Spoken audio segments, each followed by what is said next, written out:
Drugs రహిత సమాజ నిర్మాణంలో యువత భాగస్వాములు కావాలని బీఆర్ఎస్ పార్టీ రాష్ట్ర నాయకుడు తోట కమలాకర్ రెడ్డి, సిద్దిపేట జిల్లా రన్నర్స్ అసోసియేషన్ అధ్యక్షుడు బాలరెడ్డి అన్నారు. యువత మత్తుకు బానిసై బంగారు భవిష్యత్తును చిత్తు చేసుకుంటున్నారని అన్నారు.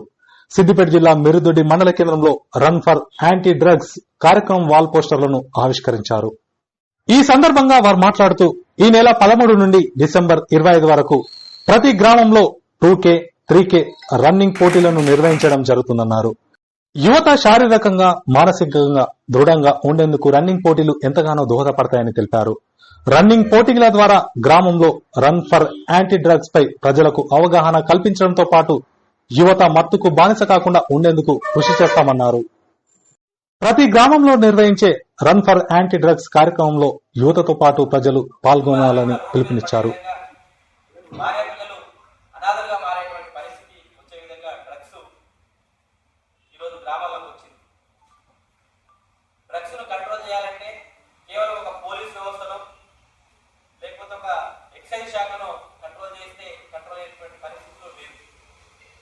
సమాజాన్ని, మన యువకులను, మన తర్వాత వచ్చేటువంటి తరాన్ని, చిన్నపిల్లలు వాళ్ళందరినీ కాపాడుకోవాల్సినటువంటి బాధ్యత ఈ దేశ పౌరులుగా, ముఖ్యంగా ఈ గ్రామ పౌరులుగా మనందరి మీద ఉంటది అనేటువంటి ఉద్దేశంతో చాలా మంది మిత్రులతో కలిసి మాట్లాడినప్పుడు డ్రగ్స్ వాడద్దు అని చెప్పేసి మనం పోలీస్ కంప్లైంట్లు లేకపోతే వివిధ రకాలైనటువంటి కార్యక్రమాలు చేసే కంటే ముందు అసలు డ్రగ్స్ వాడితే వచ్చేటువంటి ప్రమాదాలు, నష్టాలు, డ్రగ్స్ వాడితే ఎట్లా కుటుంబాలు ఖరాబ్ అవుతాయి అనేటువంటి విషయాన్ని మనం సమాజంలో ముఖ్యంగా యువకుల కనుక అర్థం చేయించినట్లయితే డ్రగ్స్ బారిన పడేటువంటి అవకాశాలు తక్కువ ఉంటాయి అనేటువంటి ఒక ఆలోచనతోటి యాంటీ డ్రగ్స్ యూత్ ఫోర్స్ అనేటువంటి ఒక పేరును సృష్టించి దాంతో ఒక కార్యక్రమం చేయాలనుకున్నప్పుడు అందరికీ ఆరోగ్యంగా ఉండాలి, వయసుతో సంబంధం లేకుండా మనం మానసికంగా ప్రిపేర్ అయితే పరుగులెత్తొచ్చు అనేటువంటి ఒక ఉద్దేశంతో సిద్దిపేట రన్నర్స్ అసోసియేషన్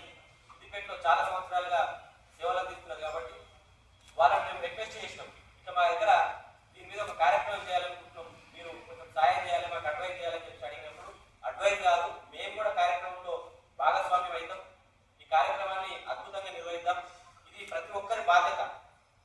ఇది ఒక పోలీస్ వ్యవస్థ లేకపోతే ఒక ప్రభుత్వ వ్యవస్థ మాత్రమే డ్రగ్స్ ను కంట్రోల్ చేస్తే కాదు, డ్రగ్స్ ను కంట్రోల్ చేయాలి, డ్రగ్స్ బారిన వాడకుండా యువకులను మన తర్వాత తరాన్ని కాపాడుకోవాలంటే ప్రతి ఒక్కరం కూడా బాధ్యతాయుతంగా సమాజం కోసం పనిచేయాలని చెప్పేసి సిద్దిపేట రన్నర్స్ అసోసియేషన్ వారు ఈ కార్యక్రమాన్ని నిర్వహించడానికి ముందుకు రావడం జరిగింది.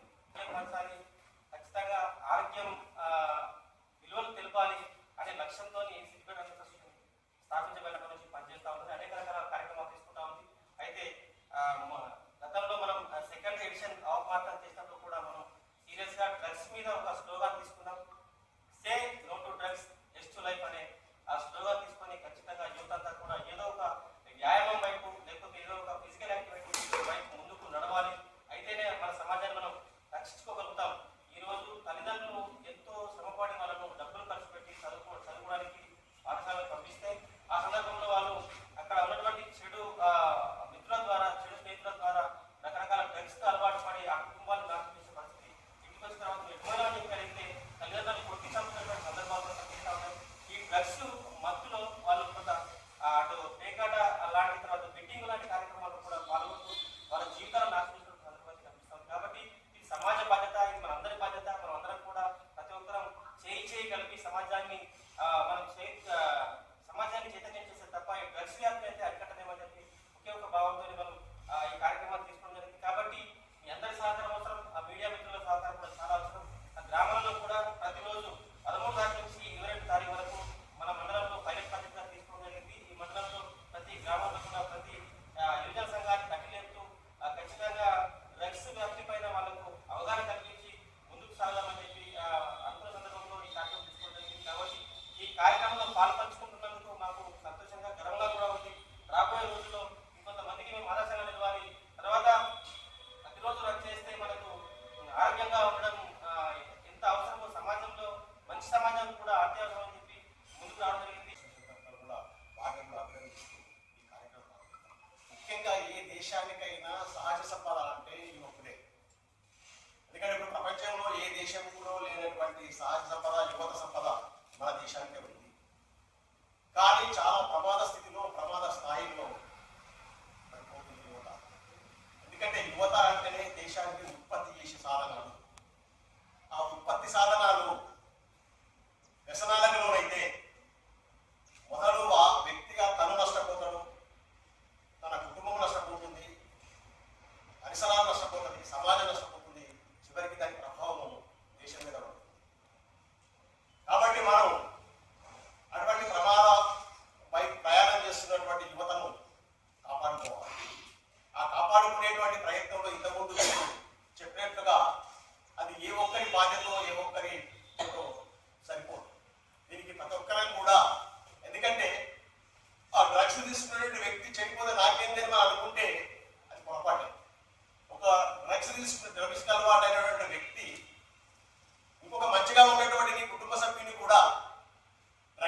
యాంటీ సోషల్ ఎలిమెంట్ గా తయారైన తర్వాత అతని చెడు చేష్టల